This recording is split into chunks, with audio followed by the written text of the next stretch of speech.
Yes, so Alan Babich. I wanted to say something about him and a little bit about his rival Philip Hrgovich as well.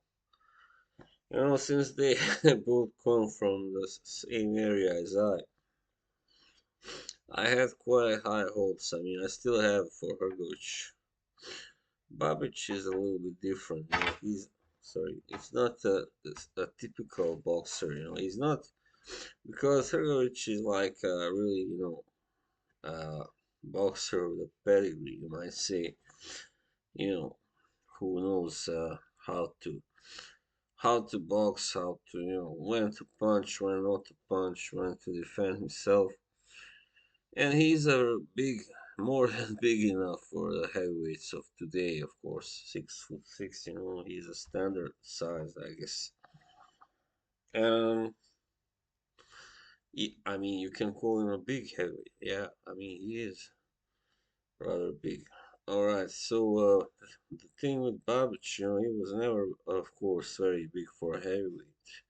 And then he started fighting, at this new division, Bridgerweight. So that kind of, yeah, seemed to have, yeah, probably ruined him. I mean, yeah, I mean, even though his normal fighting weight is around, 210, 15 pounds, something like that. And but yeah, this Bridgerweight is just nonsense. This division, it's only I think created by WBA. Yeah. Anyway, the thing is, recently also broke with his trainer, who is very, I think, pretty respectable. I mean, trainer because he did actually work for Don King. Not many people know that, as Michael Caine would say. Not many people would know that. But yeah, I mean, he worked for 5 years in Las Vegas as a trainer. He knew Emmanuel Stewart as well. Leonard Pietra, sorry, that's his name. So he also trained Hrgovich, and Hrgovich worked with him, but that was before. Anyway, I think the reason was that he was also actually the trainer of Marco Krokop before he became a K1 fighter and an MMA fighter. So I know that Mirko said that the problem with this guy Pietra was that he always wanted people, fighters under his fighters to sign a contract, for a certain amount of years. And I understand that. I mean, you don't just, it's like I trained you up and then you go away, run away from me, and you sign with somebody else, and that guy gets all the money. I get zero, babkits. So I understand that, and at the same time, I think maybe the influence of Dillian White, who is the manager of Babich, may have led to that. I think it's probably is, and on the other side, Dillian White is, I mean, even also Babich is promoted by Eddie Hearn, in fact. So it's like I don't need you anymore. Now I'm with the big boys here. So that probably, yeah, didn't do him good anyway. I don't know how much damage the change of the trainer did for Babich, but I would say it certainly didn't help, And he did really look poor in that fight. I don't know why. Poorer than usual. Usually his problem was always the defense and his style, going all out, always throwing too much. I knew that style wouldn't hold up in the long run. Sooner or later he would lose, and he would never get too far anyway. Never would get a world title shot unless he moved down, maybe to cruiserweight or bridgerweight. Even that, yeah, bridgerweight.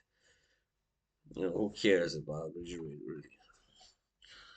So yeah, this loss was bound to come, sooner or later.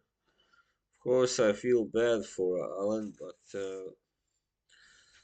I think he will come back strong. He's really not just a tough guy, but he's got the spirit, to come back of the warrior mentality. And if not, well, that's how it goes sometimes. But I think he will. I hope. And when it comes to Hrgovich, well, I don't know. I don't like the fact that it's now been how long, like 9 months, I think, since he last fought. I don't like that. I think it was in August last year, and he still doesn't have a fight scheduled as far as I can see. What the hell is going on? Like, he's with Sauerland, and I don't like. What are you? I mean, what are you doing, Kale? Why not? Why hasn't Hrgovich yet had a fight, or is gonna have soon? You're not doing your job well. I know he also had his problems with his father dying last year. The Zhang fight, quite many were like down on his performance and saying that he shouldn't have won. I do disagree with them.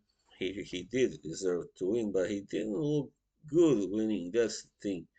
Sometimes boxers don't look good in a fight, but they actually win more rounds. People get that, alright? Get that into your heads. Sometimes they go down and take some big ones, but you know, they come back, they win more rounds, and that's how it goes. It doesn't go by. It's not judged by who landed the biggest shots.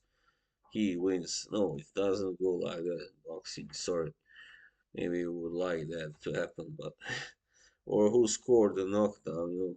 Nah, no.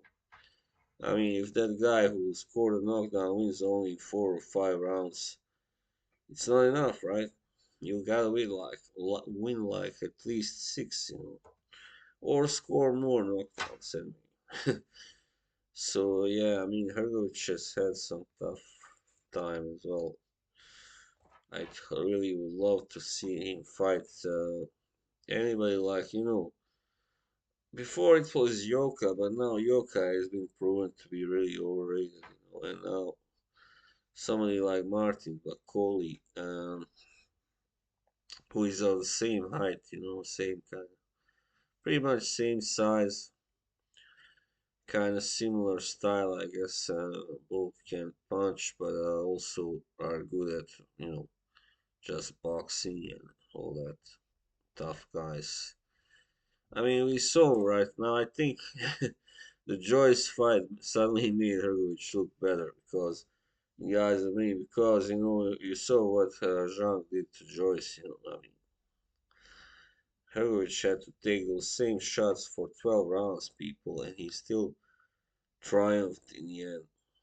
Came out the winner.